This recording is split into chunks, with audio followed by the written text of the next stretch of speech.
Toy? Daddy, wala na si Tita Grace. Dinala niya yung project.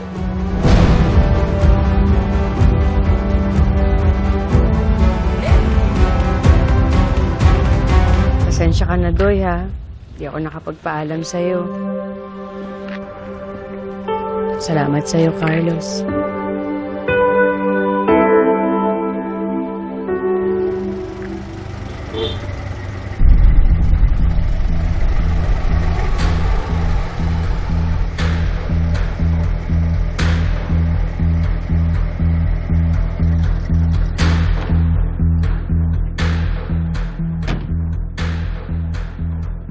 So, you alright? Pasensya ka na, hindi kita napansin. Nakatingin kasi ako sa phone ko. Saan ka ba pupunta? Gusto mo hatid na kita? Ay, hindi na. Malayo yung pupuntahan ko.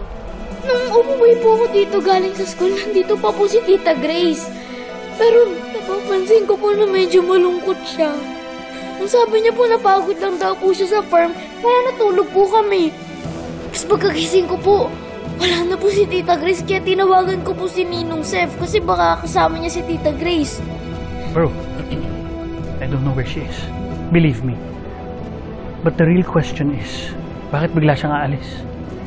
Medyo masama po kasing loob niya. Kanino? Daddy, galit po ba siya sa akin? Ano po bang ginawa ko? Di mo na po siya nagpaalam eh. Hindi siya galit sa'yo. Marites, iwanan mo muna kami, ha? Halika. Upo ka muna. Dahil may sabihin ako sa'yo. Kasalanan ko to. Pero kasi ako nasabi sa kanya kanina na hindi niya nagustuhan.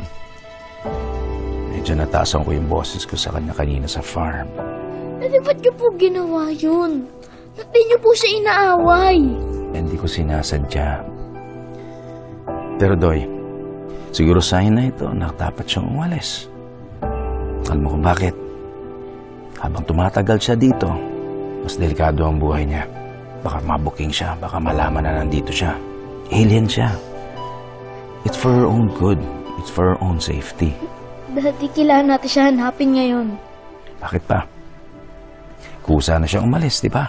Baka gusto niya talagang umuwi na. Pero Daddy, at least, make sure natin na makakauwi siya ng safe. Paano kung may makakita sa kanya with her pod? Tapos, sirain yun, tapos kunin si Tita Grace. Basta next time huwag ka na pumagitna. Baka mamaya makagip ka na eh.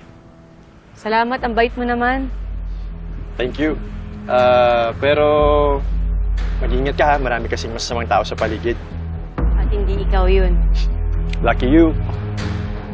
Sige, ingat.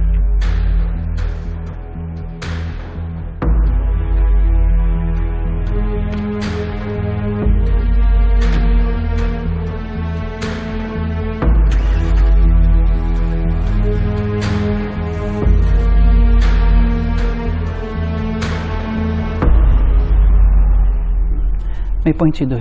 The least we can do is makita siya na maayos ang pag-alis niya. Mahirap na kasi baka may makakita sa kanya.